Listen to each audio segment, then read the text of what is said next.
Honourable Speaker, I present the budget for 24-25.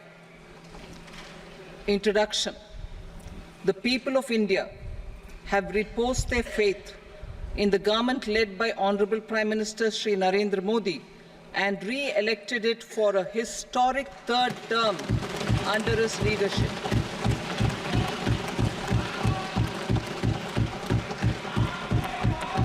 We are grateful for their support, faith, and trust in our policies. We are determined to ensure that all Indians, regardless of religion, caste, gender, and age, make substantial progress in realizing their life goals and aspirations. Global context. The global economy, while performing better than expected, is still in the grip of policy uncertainties. Elevated asset prices, political uncertainties, and shipping disruptions continue to pose significant downside risks for growth and upside risks to inflation. In this context, India's economic growth continues to be the shining exception and will remain so in the years ahead.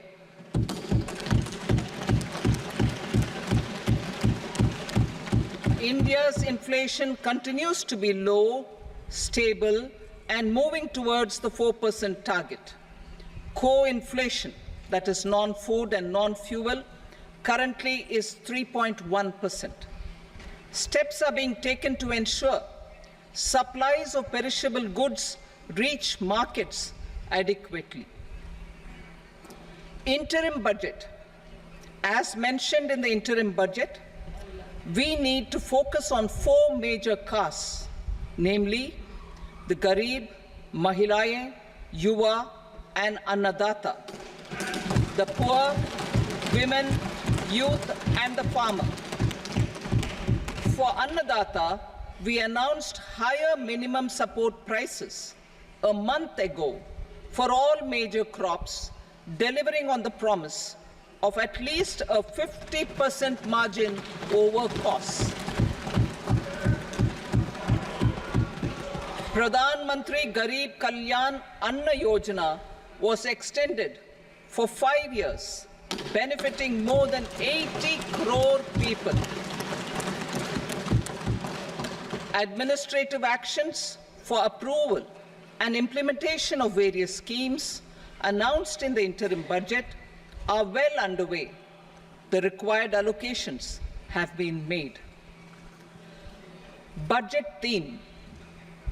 Turning attention to the full year and beyond in this budget, we particularly focus on employment, skilling, MSMEs, and the middle class. I am happy to announce the Prime Minister's package of 5 schemes and initiatives to facilitate employment, skilling, and other opportunities for 4.1 crore youth over a 5-year period, with a central outlay of 2 lakh crore rupees. I will speak about them shortly, while more details may be seen in the annexure.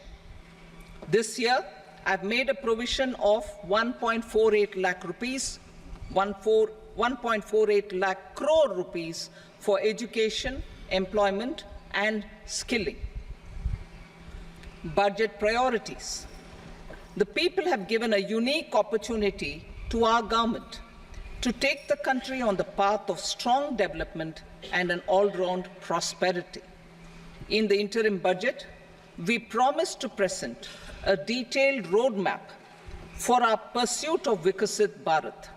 In line with the strategy set out in the interim budget, this budget envisages sustained efforts on the following 9 priorities for generating ample opportunities for all. Number 1, productivity and resilience in agriculture. Number 2, employment and skilling. Number 3, inclusive human resource development and social justice. 4, manufacturing and services. 5, urban development. 6, energy security. 7, infrastructure. 8, innovation, research and development. And 9, next generation reforms. Subsequent budgets will build on these and add more priorities and actions. A more detailed formulation will be carried out as part of the economic policy framework about which I will speak later in this speech.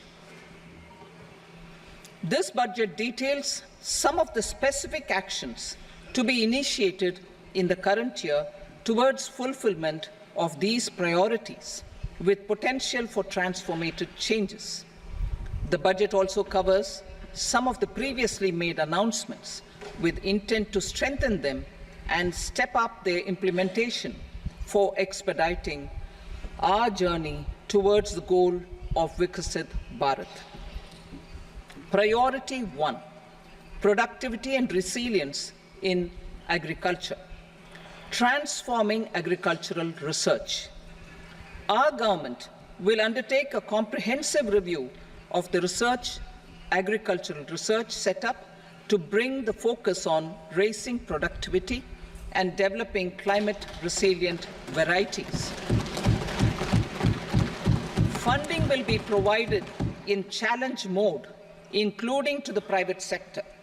Domain experts, both from the government and outside, will oversee the conduct of such research. Release of new varieties.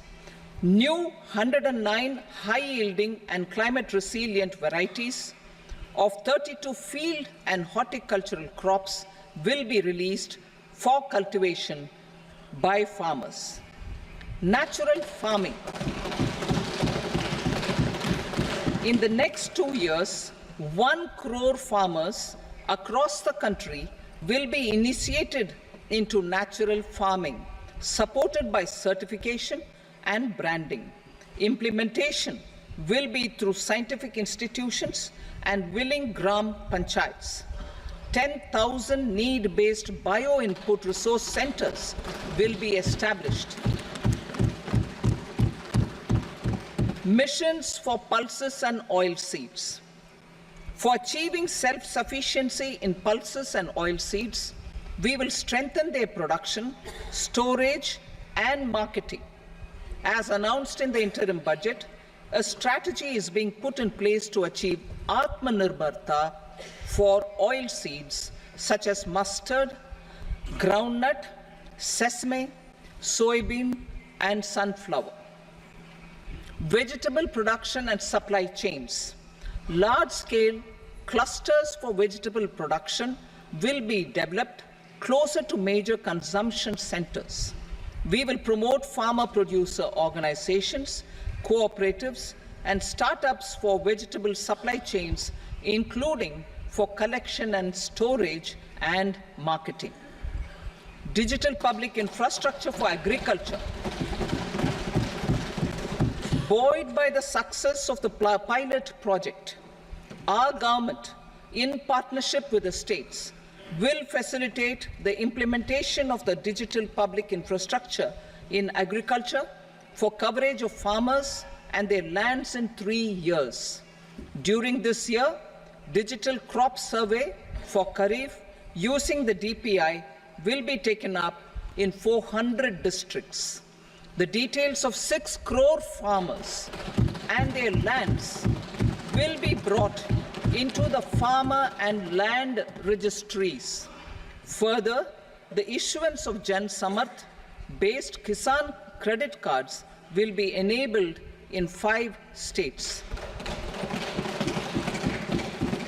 Shrimp production and export.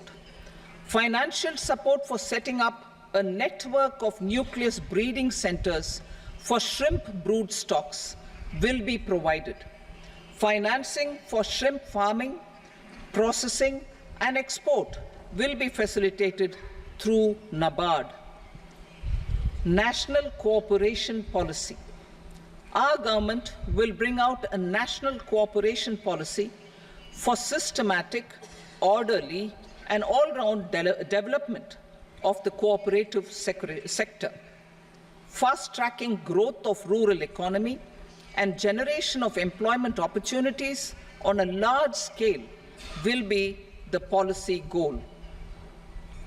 This year, I have made a provision of 1.52 lakh crore rupees for agriculture and allied sectors.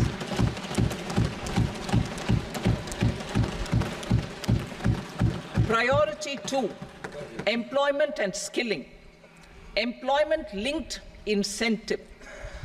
Our government will implement following 3 schemes for employment-linked incentive as part of the Prime Minister's package. These will be based on enrollment in the EPFO and focus on recognition of first-time employees and support to employees and employers. Scheme A, first-timers. This scheme will provide 1 month wage to all persons newly entering the workforce in all formal sectors.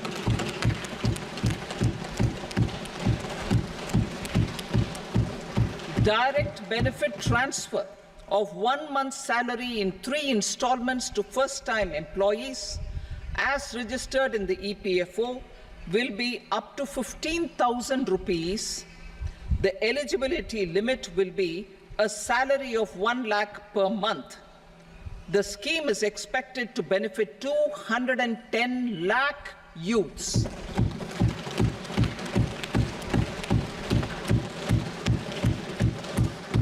Scheme B, job creation in manufacturing. This scheme will incentivize additional employment in the manufacturing sector linked to the employment of first-time employees. An incentive will be provided at specified scale directly both to the employee and the employer with respect to the EPFO contribution in the first 4 years of employment. The scheme is expected to benefit 30 lakh youth entering employment and their employers.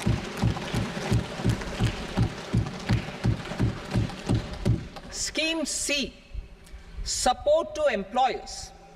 This employer-focused scheme will cover additional employment in all sectors. All additional employment within a salary of 1 lakh rupee per month will be counted. The government will reimburse to employers up to 3,000 rupees per month for 2 years towards the EPFO contribution for each additional employee. The scheme is expected to incentivize additional employment of 50 lakh persons.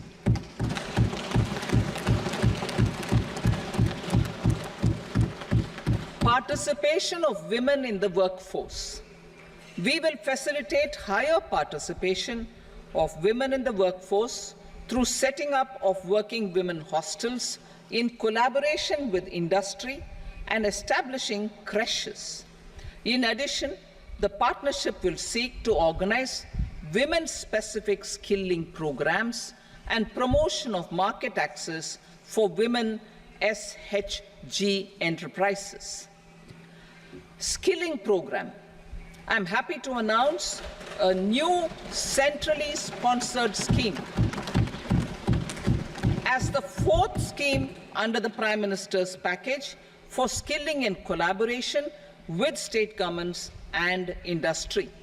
20 lakh youth will be skilled over a 5-year period.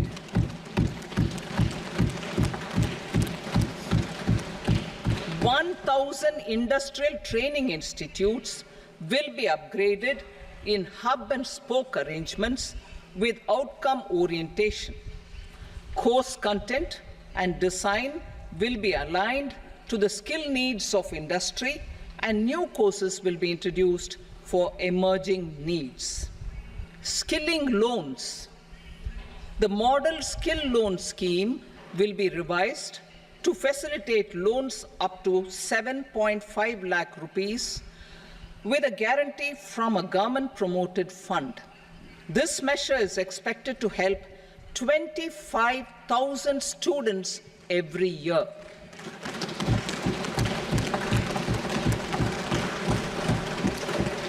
Education loans for helping our youth who have not been eligible for any benefit under government schemes and policies. I am happy to announce a financial support for loans up to 10 lakh rupees for higher education in domestic institutions.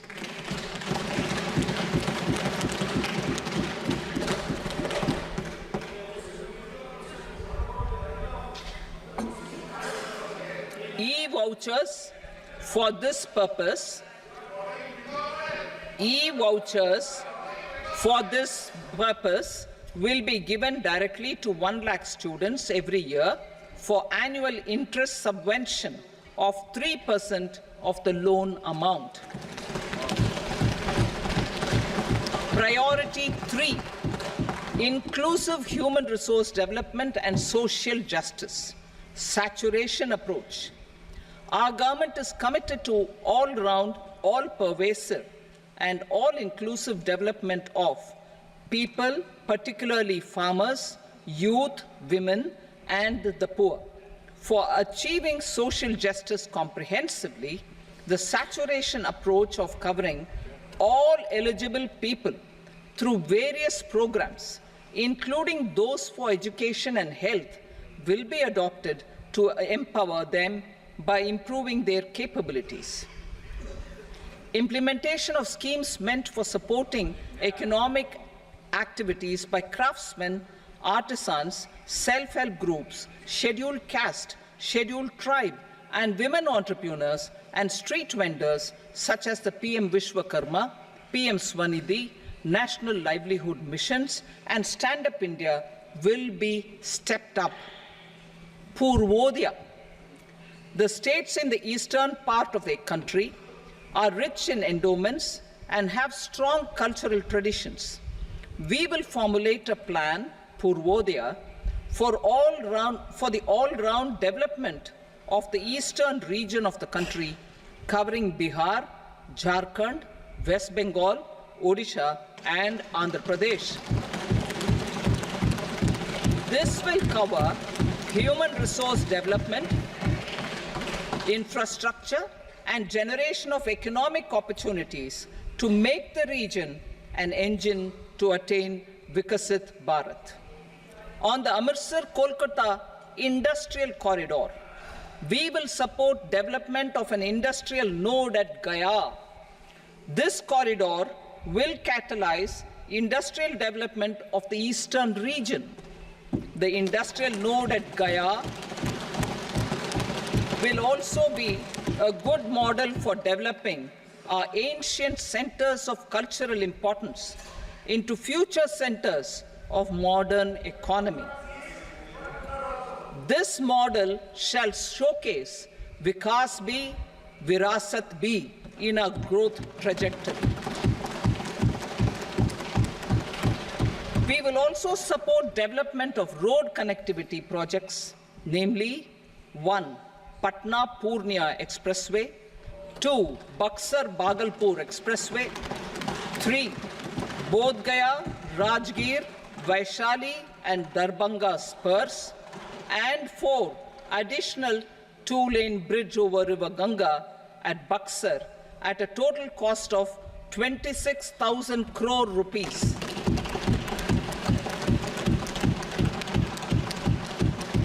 Power projects, including setting up of a new 2,400 megawatt power plant at Pir Painti, will be taken up at a cost of 21,400 crore rupees.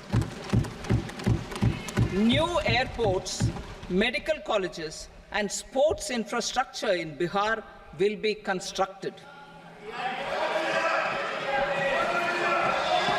An additional allocation to support Capital investments will be provided. The requests of Bihar government for external assistance from multilateral development banks will be expedited.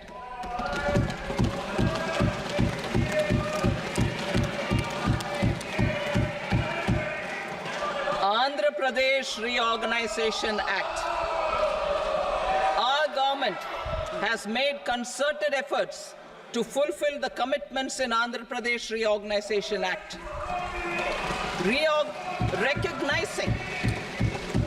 Recognizing the state's need for the capital, recognizing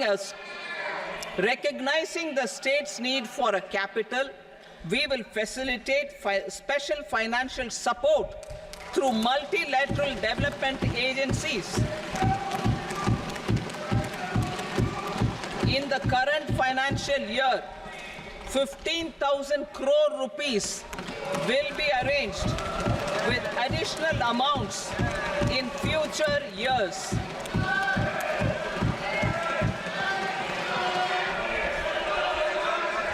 Our government is fully committed to financing and early completion of the Polavaram irrigation project, which is the lifeline for Andhra Pradesh and its farmers. This will facilitate our country's food security as well. Under the Andhra Pradesh Reorganization Act, for promoting industrial development, funds will be provided for essential infrastructure such as water, power, railways, and roads. In Kopparthi node on the Visakhapatnam-Chennai Industrial Corridor and Varavakal node on the Hyderabad-Bengaluru Industrial Corridor. An additional allocation will be provided this year towards capital investment for economic growth. Grants for backward regions of Rayalaseema, Prakasham, North Coastal Andhra, as stated in the Act, will be provided. PM Awas Yojana. 3 crore additional houses under the PM Awas Yojana in rural and urban areas in the country have been announced, for which the necessary allocations are being made. Women-led development. For promoting women-led development, the budget carries an allocation of more than 3 lakh crore for schemes benefiting women and girls. This signals our government's commitment for enhancing women's role in economic development. Pradhan Mantri Janjatiya Unnat Gram Abhiyan.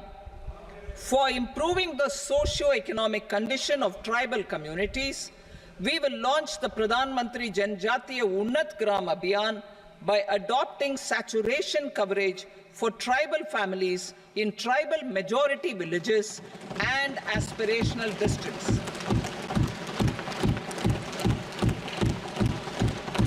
This will cover 63,000 villages, benefiting 5 crore tribal people.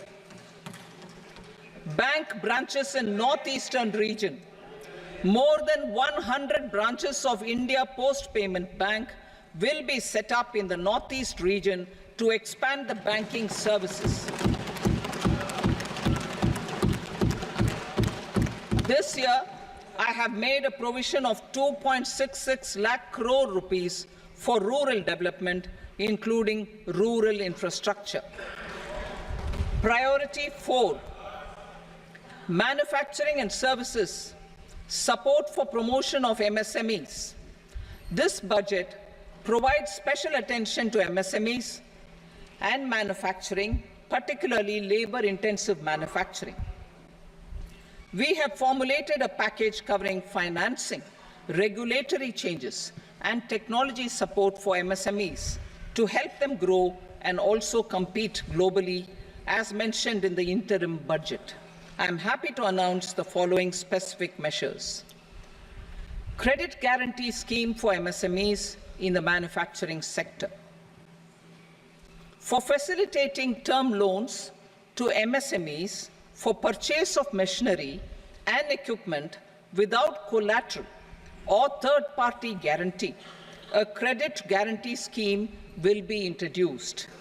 The scheme will operate on pooling of credit risks of such MSMEs. A separately constituted self-financing guarantee fund will provide to each applicant guarantee cover up to 100 crore rupees, while the loan amount may be larger. The borrower will have to provide an upfront guarantee fee and an annual guarantee fee on the reducing loan balance. New assessment model for MSME credit. Public sector banks will build their own in-house capability to assess MSMEs for credit instead of relying on external assessment.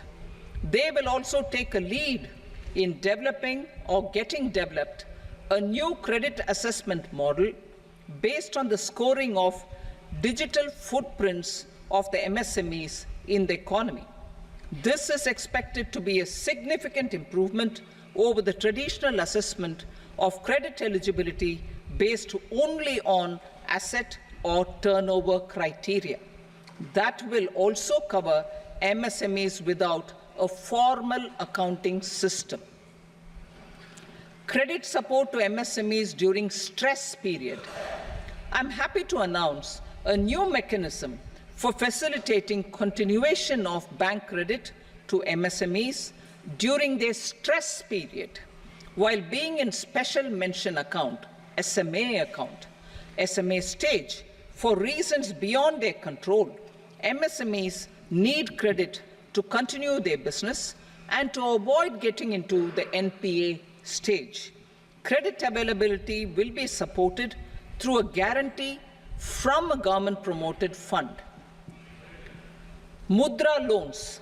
The limit of Mudra loans will be enhanced to 20 lakh from the current 10 lakh for those entrepreneurs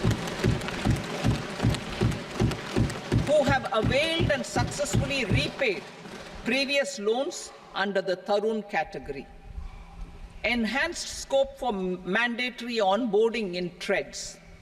For facilitating MSMEs to unlock their working capital by converting their trade receivables into cash, I propose to reduce the turnover threshold of buyers for mandatory onboarding on the trades platform from rupees 500 crore to 250 crore rupees. This measure will bring 22 more CPSCs and 7,000 more companies onto the platform. Medium enterprises will also be included in the scope of the suppliers. SIDBI branches in MSME clusters. SIDBI will open new branches to expand its reach to serve all major MSME clusters within 3 years and provide direct credit to them. With the opening of 24 such branches this year, the service coverage will expand to 168 out of 242 major clusters. MSME units for food irradiation, quality and safety testing. Financial support for setting up of 50 multi-product food irradiation units in the MSME sector will be provided. Setting up of 100 food quality and safety testing labs with NABL accreditation will be facilitated. E-commerce export hubs. To enable MSMEs and traditional artisans to sell their products in international markets, e-commerce export hubs will be set up in public-private partnership mode. These hubs, under a seamless regulatory and logistic framework, will facilitate trade and export-related services under one roof. Measures for promotion of manufacturing and services. Internship in top companies. As the fifth scheme under Prime Minister's package, our government will launch a comprehensive scheme for providing internship opportunities in 500 top companies to 1 crore youth in 5 years. They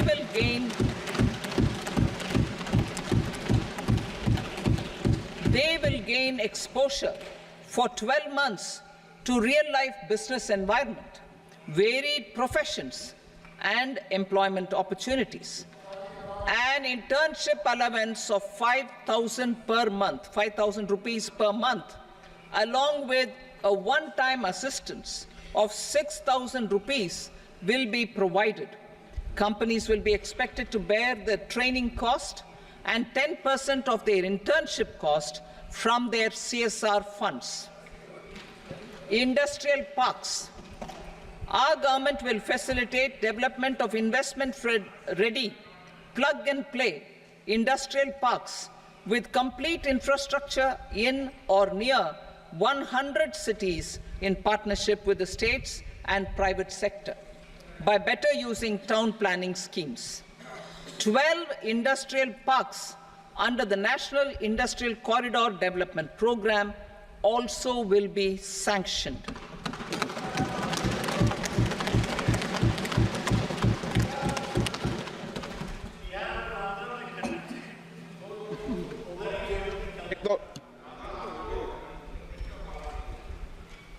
Veggie paper, no.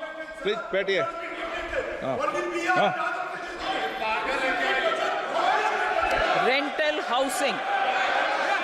Rental housing with dormitory type accommodation for industrial workers will be, just 1 minute. Rental housing, I repeat, rental housing with dormitory type accommodation for industrial workers will be facilitated in PPP mode with VGF support and commitment from anchor industries. Shipping industry, ownership, leasing, and flagging reforms will be implemented to improve the share of Indian shipping industry and generate more employment. Critical mineral mission. We will set up a critical mineral mission for domestic production, recycling of critical minerals, and overseas acquisition of critical mineral assets. Its mandate will include technology development, skilled workforce, extended producer responsibility framework, and a suitable financing mechanism. Offshore mining of minerals. Our government will launch the auction of the first tranche of offshore blocks for mining, building on the exploration already carried out. Digital public infrastructure applications.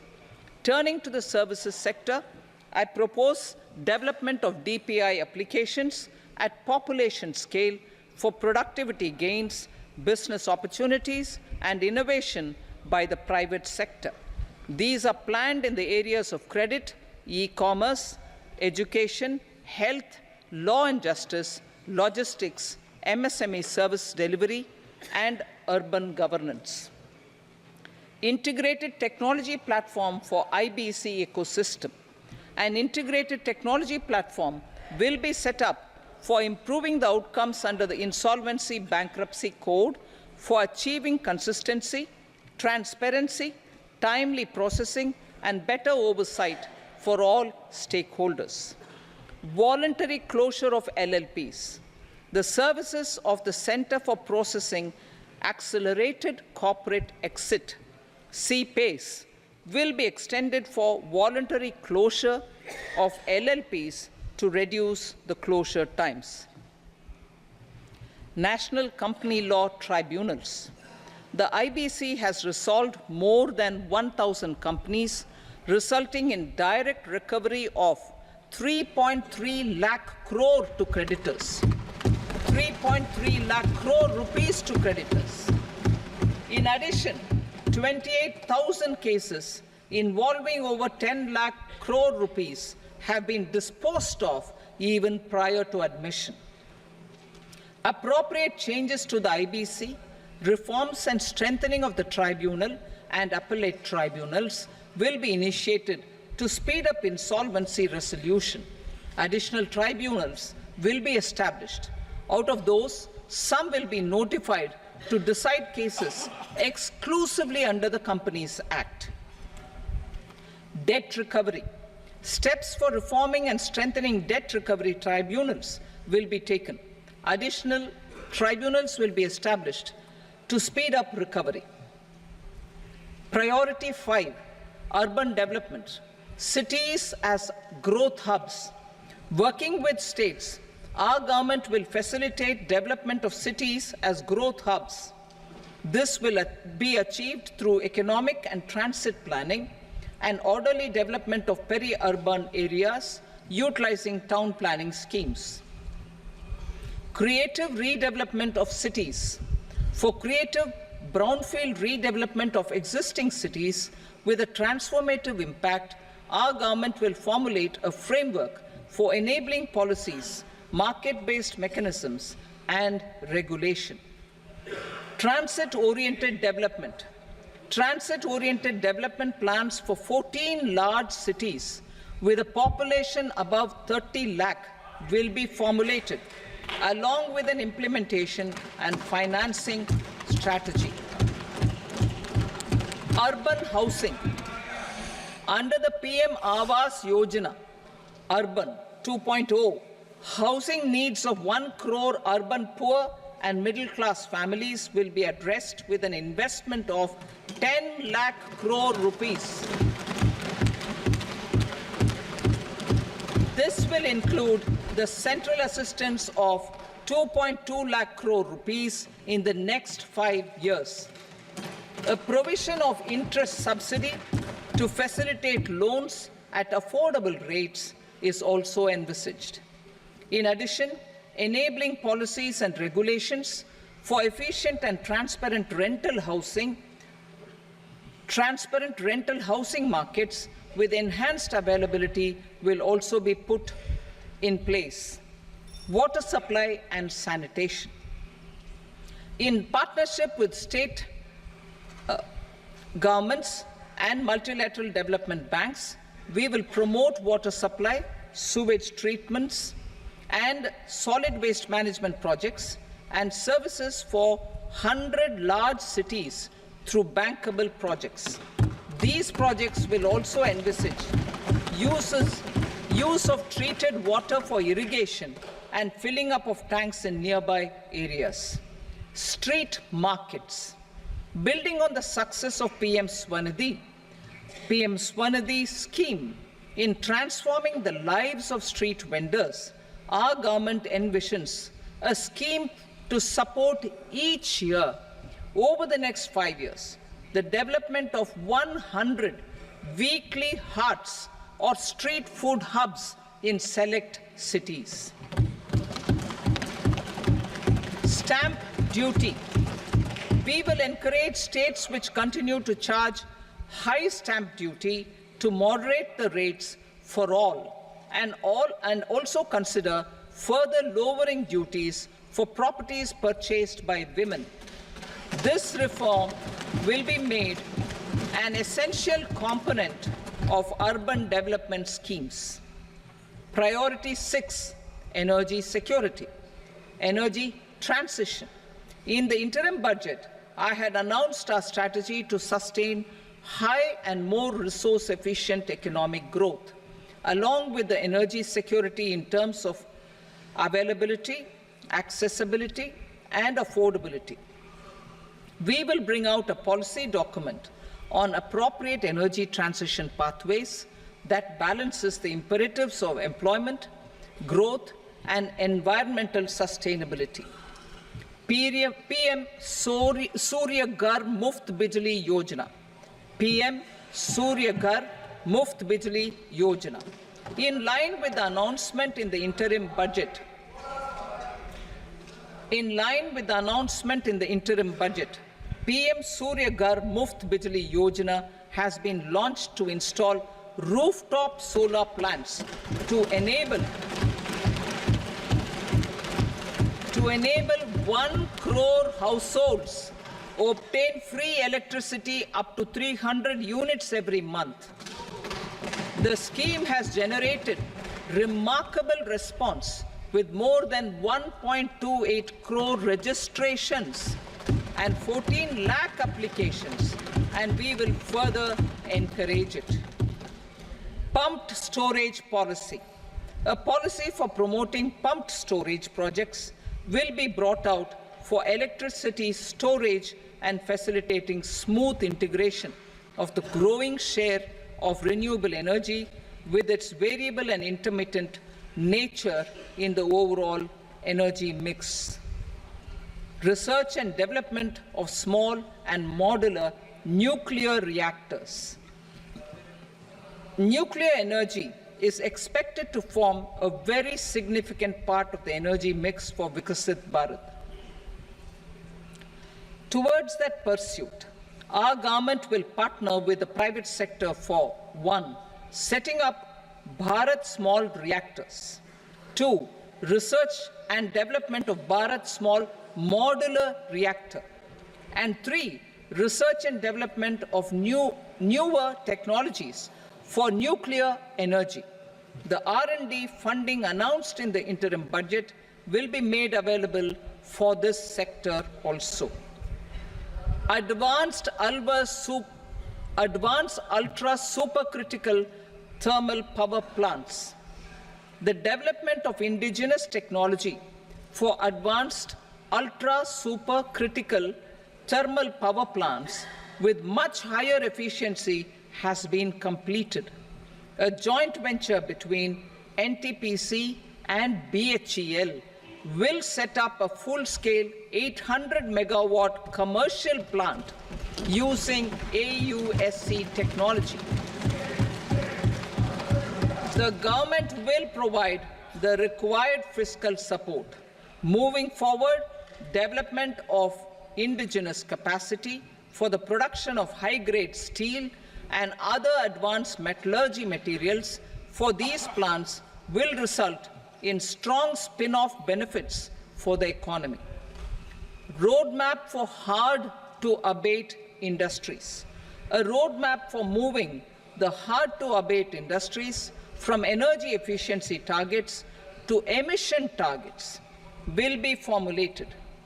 Appropriate regulations for transition of these industries from the current perform, achieve, and trade mode to Indian carbon market mode will be put in place. Support to traditional micro and small industries. An investment-grade energy audit of traditional micro and small industries in 60 clusters, including brass and ceramic, will be facilitated. Financial support will be provided for shifting them to cleaner forms of energy and implementation of energy efficiency measures.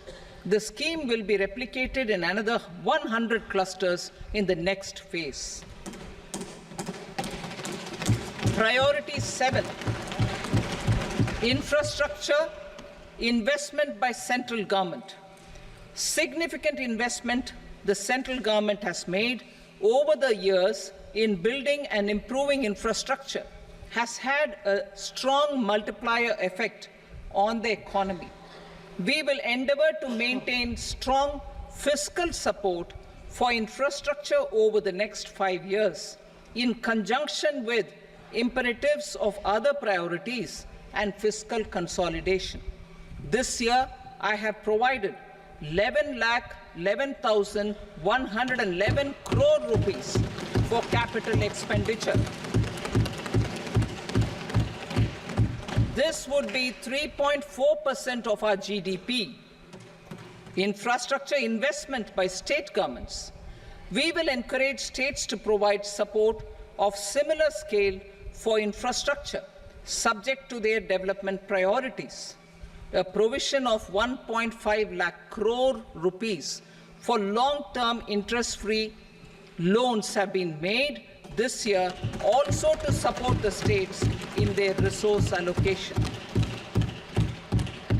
Private investment in infrastructure.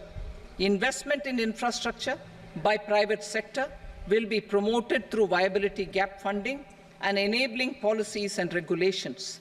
A market-based financing framework will be brought out. Pradhan Mantri Gram Sadak Yojana, Phase 4 of the PMGSY will be launched to provide all-weather connectivity to 25,000 rural habitations, which have become eligible in view of their population increase. Irrigation and flood mitigation. Bihar has frequently suffered from floods, many of them originating outside the country. Plans to build flood control structures in Nepal are yet to progress. Our government, through the Accelerated Irrigation Benefit Program and other sources, will provide financial support for projects with estimated cost of 11,500 crore rupees,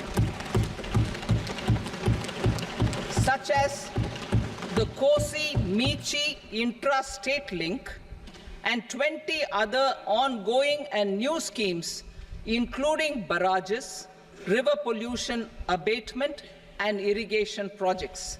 In addition, survey and investigation of Kosi-related flood mitigation and irrigation projects will be undertaken.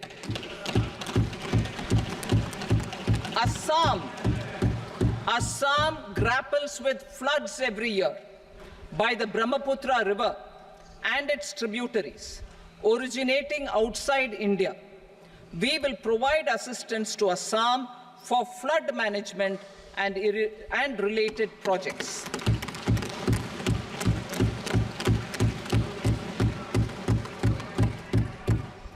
Himachal Pradesh suffered extensive losses due to floods last year. Our government will provide assistance to the state for reconstruction and rehabilitation through multilateral development assistance.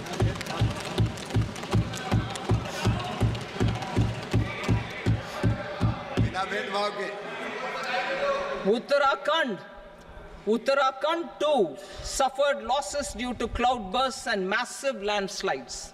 We will provide assistance to the state.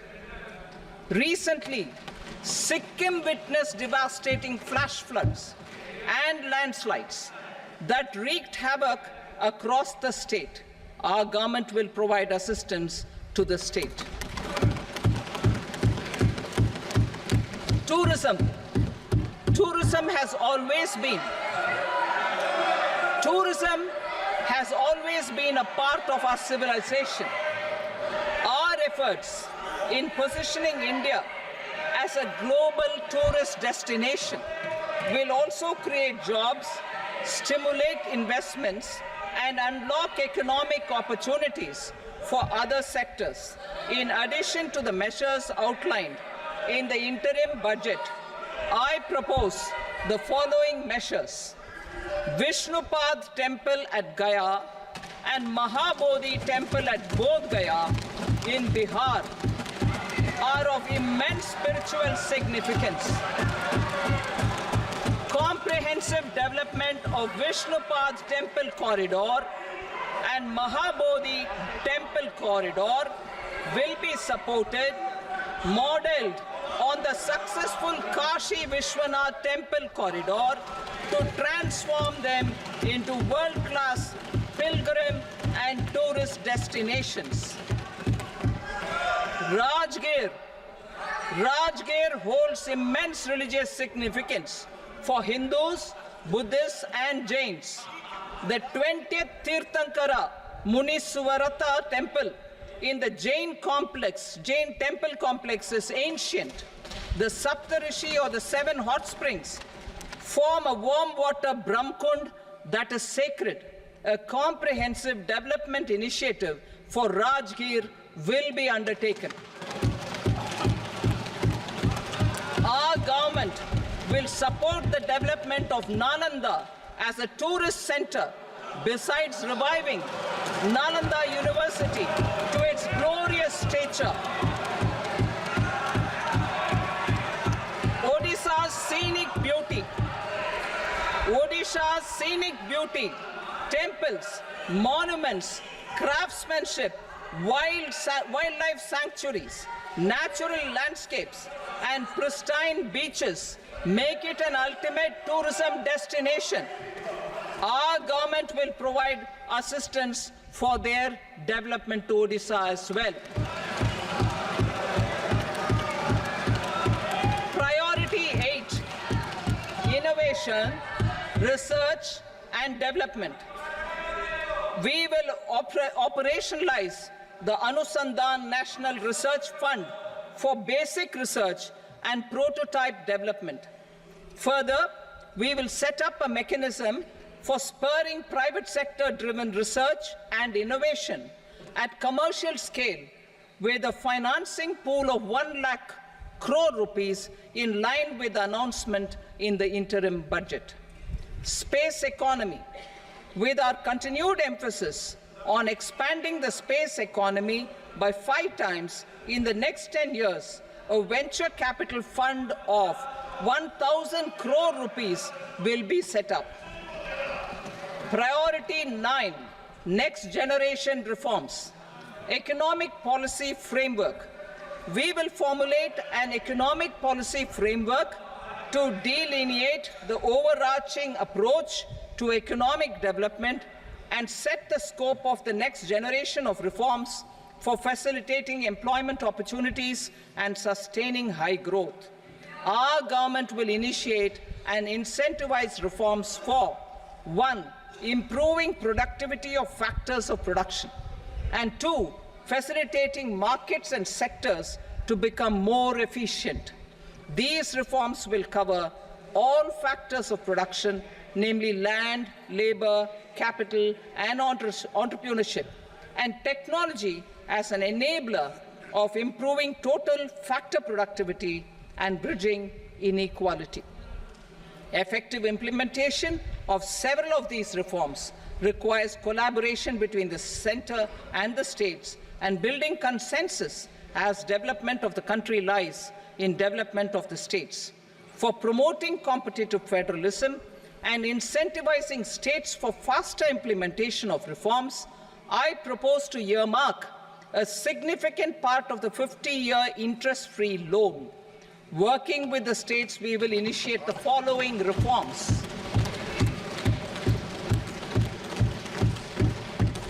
Land-related reforms and actions, both in the rural and urban areas, will cover land administration, will cover 1. Land administration, planning and management, and 2. Urban planning usage and building bylaws. These will be incentivized for completion within the next 3 years through appropriate fiscal support. Rural land-related actions. Rural land-related actions will include 1. Assignment of unique land parcel identification number, UL PIN, or Bhu Aadhaar for all lands. 2. Digitization of cadastral maps. 3. Survey of subdivisions, survey of map subdivisions as per current ownership. 4. Establishment of land registry. And 5. Linking to the farmers registry. These actions will also facilitate credit flow and other agricultural services. Urban land-related actions. Land records in urban areas will be digitized with GIS mapping.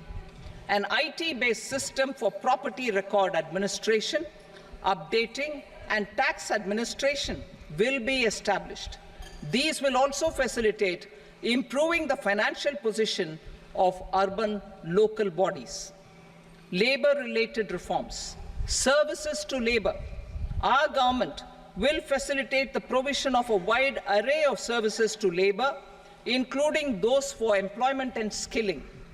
A comprehensive integration of e-Shram portal with other portals will facilitate such one-stop solution. Open architecture databases for the rapidly changing labor market, skill requirements, and available job roles, and a mechanism to connect job aspirants with potential employers and skill providers will be covered in these services. Shram Suvidha and Samadhan portal. Shram Suvidha and Samadhan portal will be revamped to enhance ease of compliance for industry and trade. Capital and entrepreneurship-related reforms, financial sector vision and strategy. For meeting financing needs of the economy, our government will bring out a financial sector vision and strategy document to prepare the sector in terms of size, capacity, and skills. This will set the agenda for the next 5 years and guide the work of the government, regulators, financial institutions, and market participants. Taxonomy for climate finance. We will develop taxonomy for climate finance for enhancing the availability of capital for climate adaptation and mitigation. This will support achievement of the country's climate commitments and green transition. Variable capital company structure. We will seek the required legislative approval for providing an efficient and flexible mode for financing leasing of aircrafts and ships and pooled funds of private equity through a variable company structure. Foreign direct investments and overseas investment. The rules and regulations for foreign direct investment and overseas investments will be simplified to 1. Facilitate foreign direct investments, 2. Nudge prioritization, and 3. Promote opportunities for using Indian rupee as a currency for overseas investment. NPS Vatsalya. NPS Vatsalya, a plan for contribution by parents and guardians for minors, will be started. On attaining the age of majority, the plan can be converted seamlessly into a normal NPS account. Use of technology. We have successfully used technology for improving productivity and bridging inequality in our economy during the past 10 years. Public investment in digital infrastructure and innovations by the private sector have helped in improving access of all citizens, particularly the common people, to market resources, education, health and services. We will step up adoption of technology towards digitalization of the economy. Ease of doing business. For enhancing ease of doing business, we are already working on the Jan Vishwas Bill 2.0. Further, states will be incentivized for implementation of the business reforms, action plans, and digitalization. Data and statistics. For improving data governance, collection, processing and management of data and statistics, different sectoral databases, including those established under the Digital India Mission, will be utilized with active use of technology tools. New pension scheme. The committee to review the NPS has made considerable progress in its work. I'm happy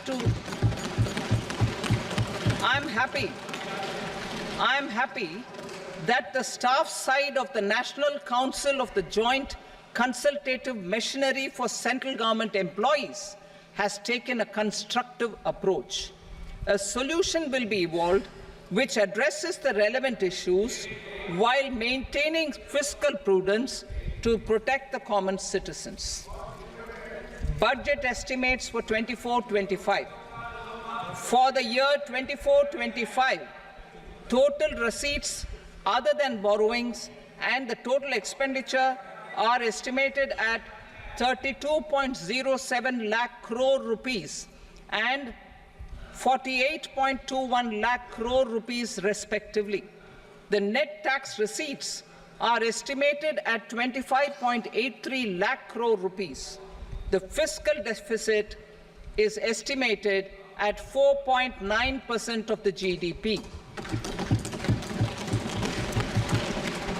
The gross and the net market borrowings through dated securities during 24-25 are estimated at 14.01 lakh crore rupees and 11.63 lakh crore rupees respectively. Both will be less than that in 23-24. The fiscal consolidation path announced by me in 2021 has served our economy very well, and we aim to reach the deficit below 4.5% next year. The government is committed to staying the course. From 2026-27 onwards, our endeavour will be to keep the fiscal deficit each year such that the central government's debt will be on a declining path as percentage of GDP. I will now move to Part B.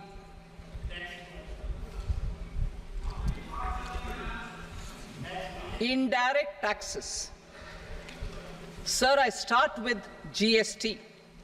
It has decreased tax incidence on the common man, reduced compliance burden and logistics cost for trade and industry, and enhanced revenues of the central and the state governments. It is a success of vast proportions. To multiply the benefits of GST, we will strive to further simplify and rationalize the tax structure and endeavour to expand it to the remaining sectors. My proposals for customs duties intend to support domestic manufacturing, deepen local value addition, promote export competitiveness, and simplify taxation while keeping the interest of the general public and consumers surmount. In Budget 22-23, we reduced the number of customs duty rates. I propose to undertake a comprehensive review of the rate structure over the next 6 months to rationalize and simplify it for ease of trade, removal of duty inversion, and reduction of disputes. I shall now take up sector-specific customs duty proposals. Medicine and medical equipments. To provide relief to cancer patients, I propose to fully exempt 3 more medicines from customs duties.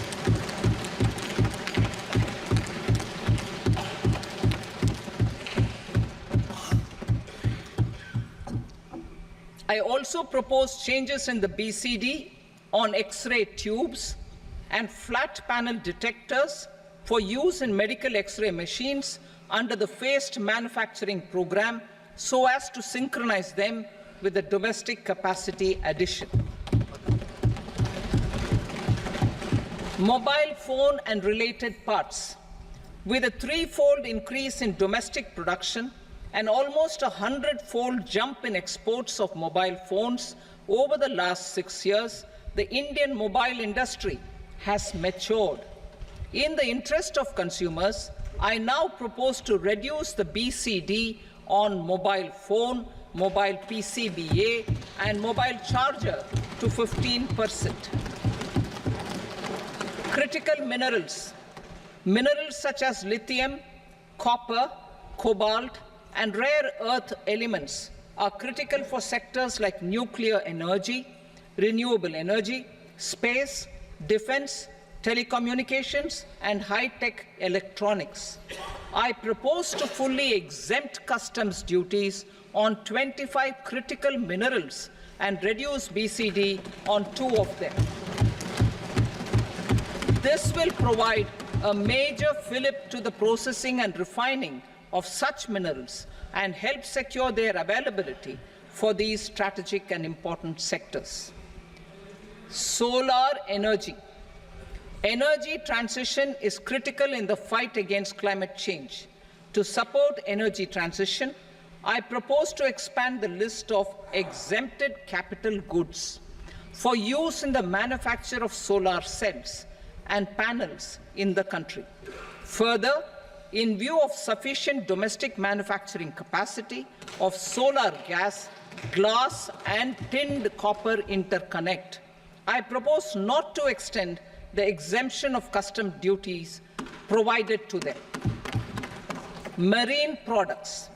India's seafood exports in the last financial year touched an all-time high of more than 60,000 crores of rupees. Frozen shrimp accounted for about 2/3 of these exports. To enhance their competitiveness, I propose to reduce BCD on certain broodstock, polychaete worms, shrimp and fish feed to 5%. I also propose to exempt customs duty on various inputs for manufacture of shrimp and fish feed. Leather and textile.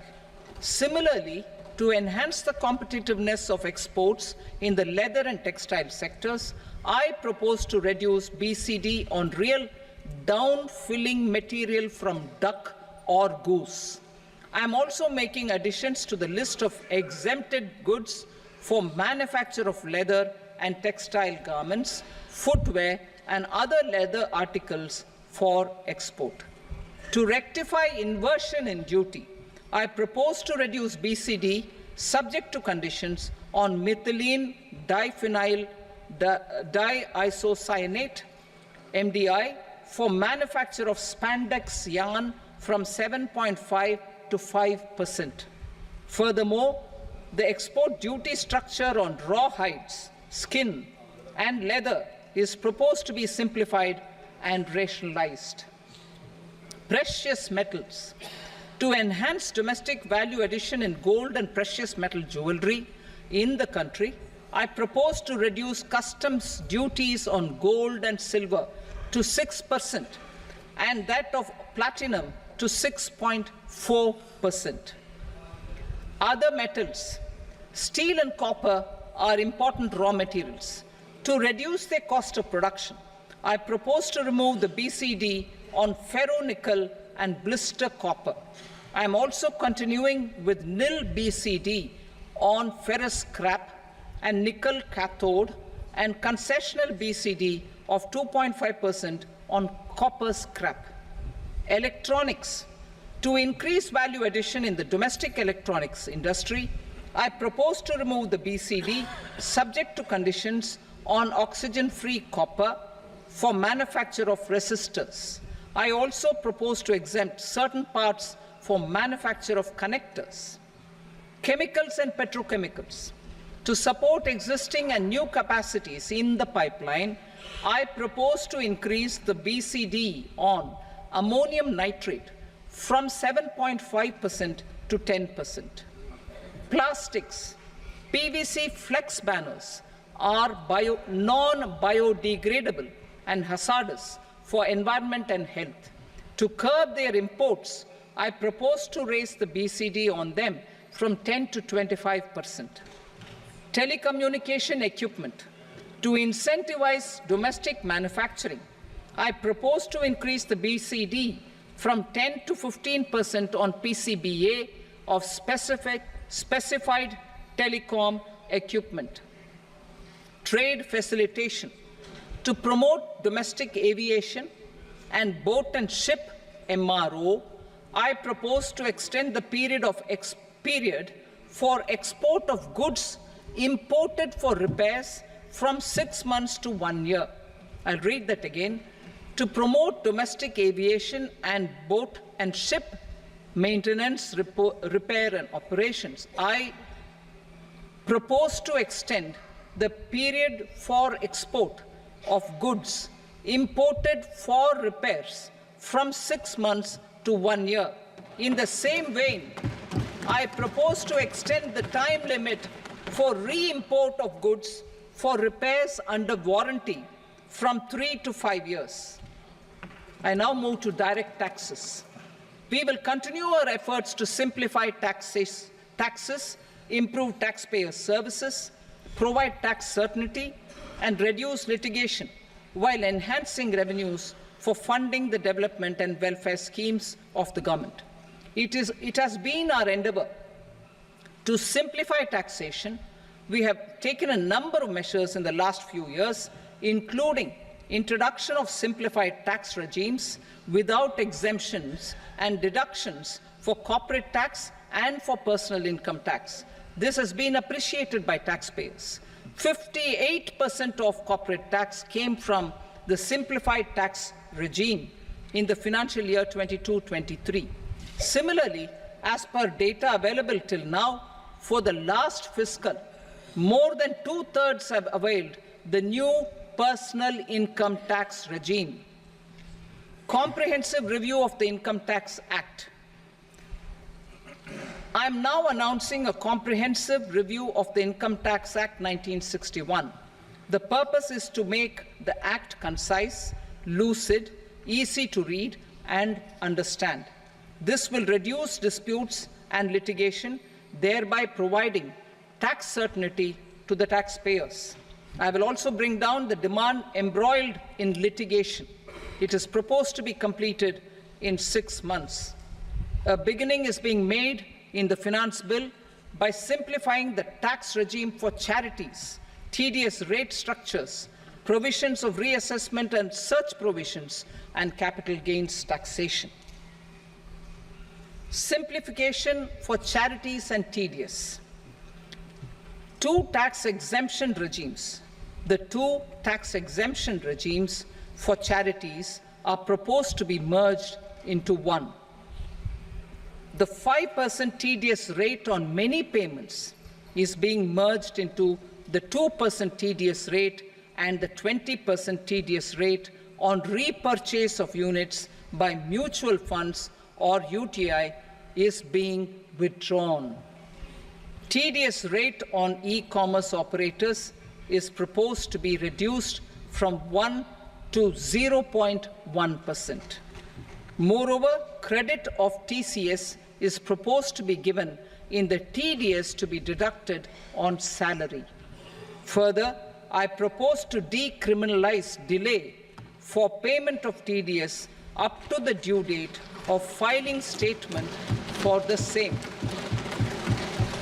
I also plan to provide a standard operating procedure for TDS defaults and simplify and rationalize the compounding guidelines for such defaults. Simplification of reassessment.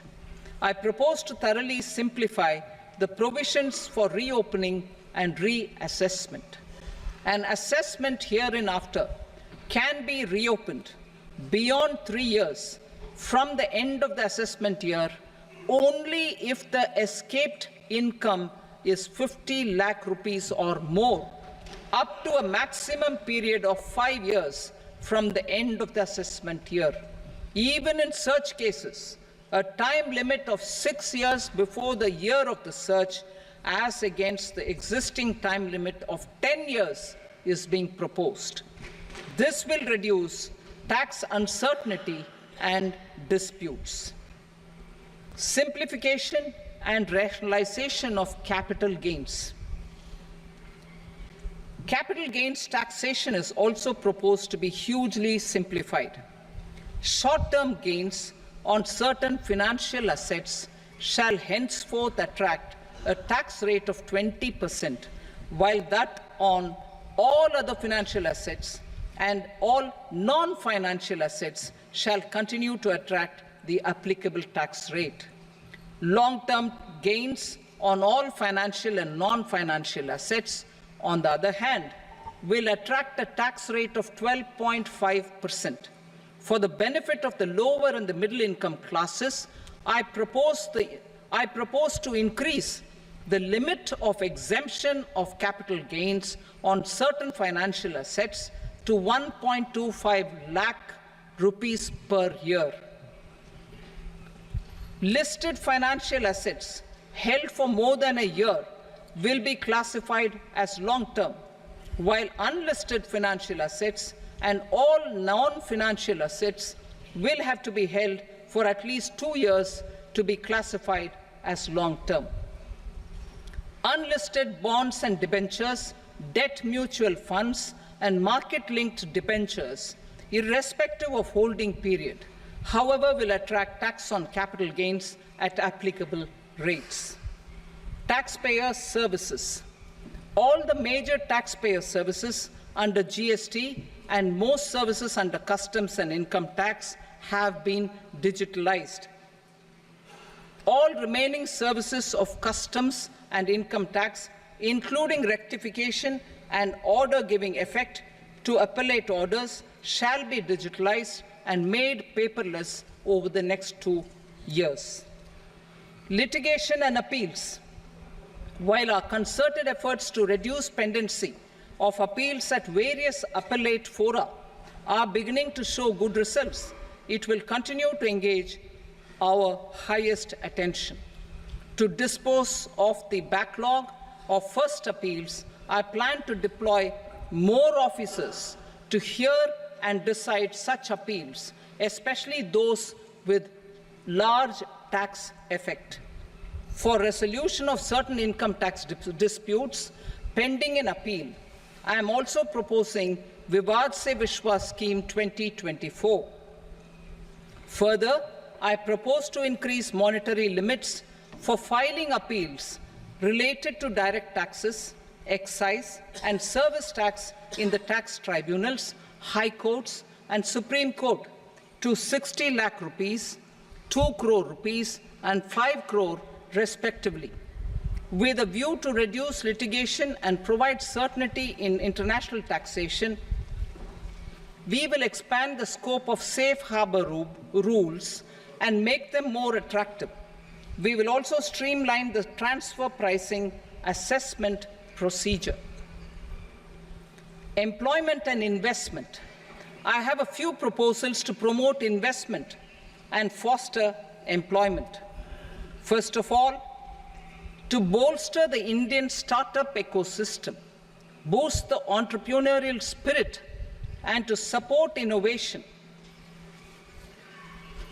I propose to abolish the so-called angel tax for all classes of investors. Second, there is tremendous potential for cruise tourism in India. To give a fillip to this employment-generating industry, I am proposing a simpler tax regime for foreign shipping companies operating domestic cruises in the country. Third, India is a world leader in the diamond cutting and polishing industry, which employs a large number of skilled workers. To further promote the development of this sector, we would provide for safe harbor rates for foreign mining companies selling raw diamonds in the country. Fourth, to attract foreign capital for our development needs, I propose to reduce the corporate tax rate on foreign companies from 40% to 35%. Deepening the tax base. I have a couple of proposals for deepening the tax base. First, security transaction tax on futures and options of securities is proposed to be increased to 0.02% and 0.1% respectively. Second, for reasons of equity, I propose to tax income received on buyback of shares in the hands of recipients. Other proposals. To improve social security benefits, deduction of expenditure by employers towards NPS is proposed to be increased from 10 to 14% of the employee's salary. Similarly, deduction of this expenditure up to 14% of salary from the income of employees in private sector, public sector banks and undertakings opting for the new tax regime is proposed to be provided. Indian professionals working in multinationals get ESOPs and invest in social security schemes and other movable assets abroad. Non-reporting of such small foreign assets has penal consequences under the Black Money Act. Such non-reporting of movable assets up to 20 lakh rupees is proposed to be depenalized. Other major proposals in the finance bill relate to withdrawal of equalization levy of 2%, expansion of tax benefits to certain funds and entities in IFSCs, and immunity from penalty and prosecution to Benamidar on full and true disclosure so as to improve conviction under the Benami Transaction Prohibition Act 1988. Personal income tax. Coming to personal income tax rates, I have two announcements to make for those opting for the new tax regime. First, the standard deduction for salaried employees is proposed to be increased from 50,000 to 75,000 rupees.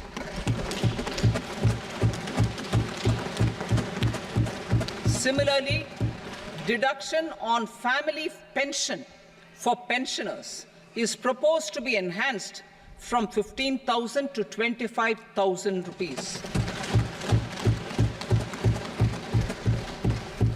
This will provide relief to about 4 crore salaried individuals and pensioners.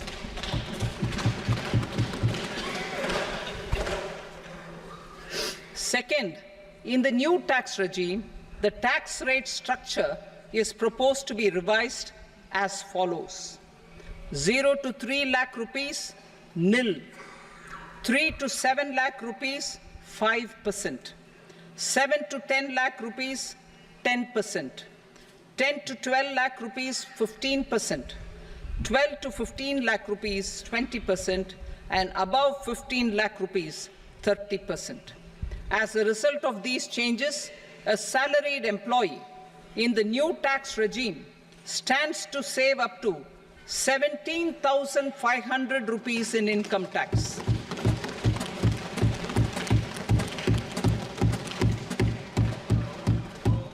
Apart from these, I am also making some other changes as given in the annexure. As a result of these proposals, revenue of about 37,000 crore, that is 29,000 crore in direct taxes and 8,000 crore in indirect taxes, will be foregone, while revenue of about 30,000 crore rupees will be additionally mobilized. Thus, the total revenue foregone is about 7,000 crores annually. Mr. Speaker, sir, with this, I commend the budget to this august House. Jai Hind.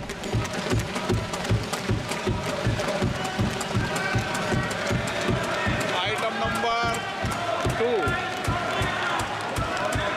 Item number 2.